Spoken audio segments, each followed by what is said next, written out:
Fort Vancouver is rich with history. For many years, the fort was the center of all fur trading in the Pacific Northwest from its vital location on the Columbia River. In 1849, American troops arrived to establish Columbia Barracks, later known as Vancouver Barracks.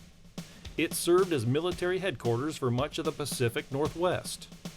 During World War I, the site later named Pearson Field was the location of the world's largest spruce mill. It cut raw timber into the lumber used to build the airplanes for the war. Today, that history is getting uncovered by students interested in the field of archaeology.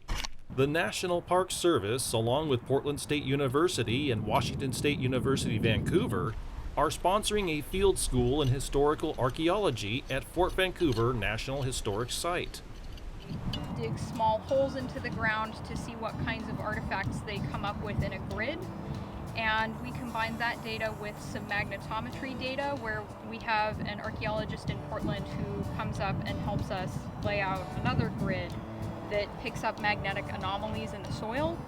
And we combine those with all of the maps and photographs that we have to try and place exactly where buildings are and to get as close to digging where we actually want to dig. Students participate in all aspects of field and laboratory work, including laying out units, excavation by shovel and trowel, mapping and cleaning, identifying and analyzing artifacts.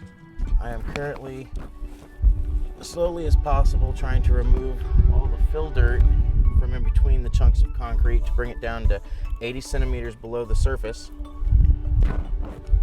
And as I do this, I am being careful to keep an eye out for any extra artifacts that may give us a clue as to what was going on in this fill pile. Currently, we think it was a backfill where they piled in all this extra concrete and some of these extra pieces of wood when they took down the World War I spruce mill that used to occupy this area. The bones from animals that have been left behind and how they've been cut up and butchered, what that can tell us about how people prepared them, how they caught them or bought them, the different ways that they've eaten them over time. The 2015 Field School will explore World War I spruce mill site. The mill operated from 1917 to 1918. They will also perform test excavations at the Hudson's Bay Company Fort Vancouver Cooper Shop site.